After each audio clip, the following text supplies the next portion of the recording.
भगवते वासुदेवाय।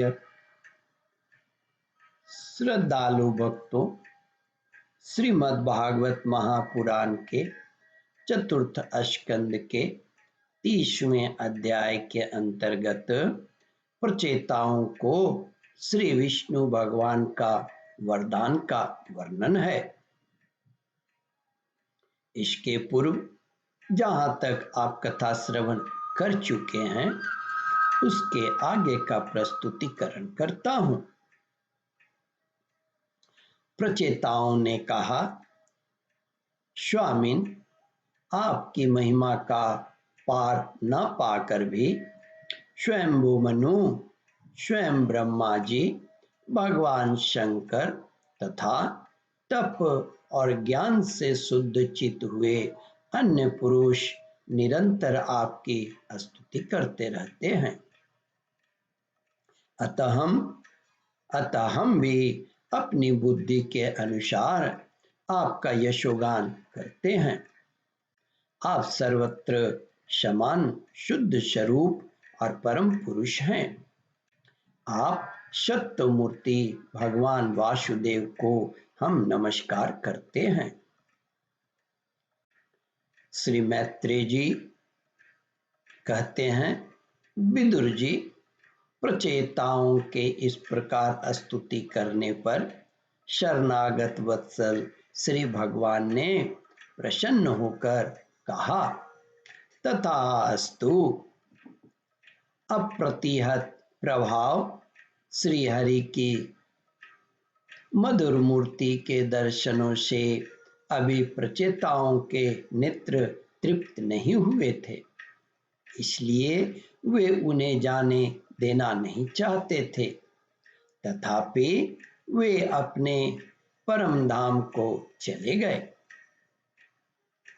इसके पश्चात प्रचेताओं ने समुद्र के तल से बाहर निकलकर देखा कि सारी पृथ्वी को ऊंचे ऊंचे वृक्षों ने ढक लिया है, जो मानो स्वर्ग का मार्ग रोकने के लिए ही इतने बढ़ गए थे।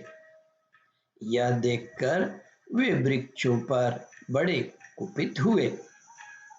तब उन्होंने पृथ्वी को वृक्ष, लता आदि से रहित कर देने के लिए अपने मुख से प्रचंड वायु और अग्नि को छोड़ा, जैसे कालाग्नि रुद्र प्रलय काल में छोड़ते हैं। श्री मैत्रेय जी कहते हैं, विदुर जी, जब ब्रह्मा जी ने देखा कि वे सारे पृथ्वी को भस्म कर रहे हैं, तब वे वहां आए और प्राचीन बरही के पुत्रों को उन्होंने युक्ति पूर्वक समझाकर शांत किया।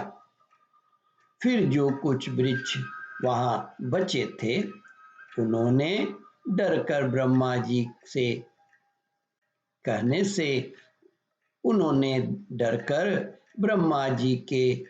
से वह कन्या लाकर प्रचेताओं को दे दी।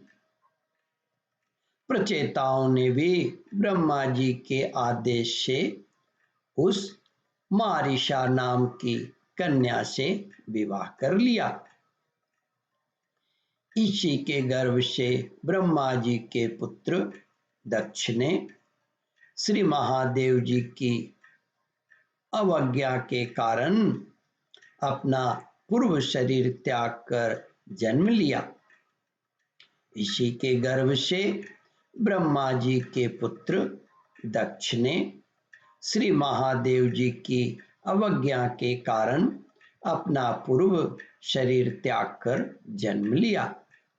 इन्हीं दक्ष ने चाक्षुष मनवंतर आने पर जब काल क्रम से पूर्व सर्ग नष्ट हो गया, भगवान की प्रेरणा से इच्छानुसार नवीन प्रजा उत्पन्न की। श्री मैत्रेय जी कहते हैं, विदुर जी, दक्ष ने जन्म लेते ही अपनी कांति से समस्त तेजस्वियों का तेज छीन लिया। ये कर्म करने में बड़े दक्ष कुशल थे, इसी से इनका नाम दक्ष हुआ।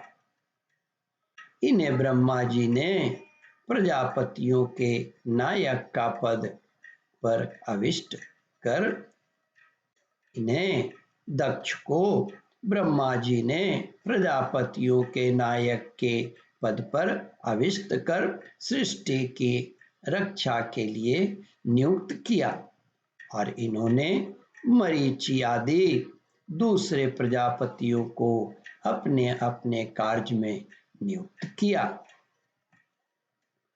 ओम परमात्मने नमः।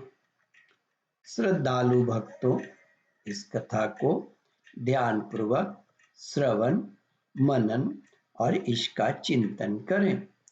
इस कथामृत का रसास्वादन अपने बंधु बांधवों को भी करावे।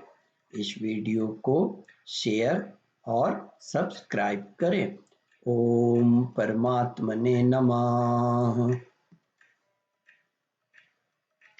श्रद्धालु भक्तों, यहाँ पर 30वां अध्याय समाप्त होता है।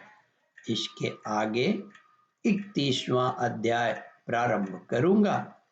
ओम नमो भगवते वासुदेवाय।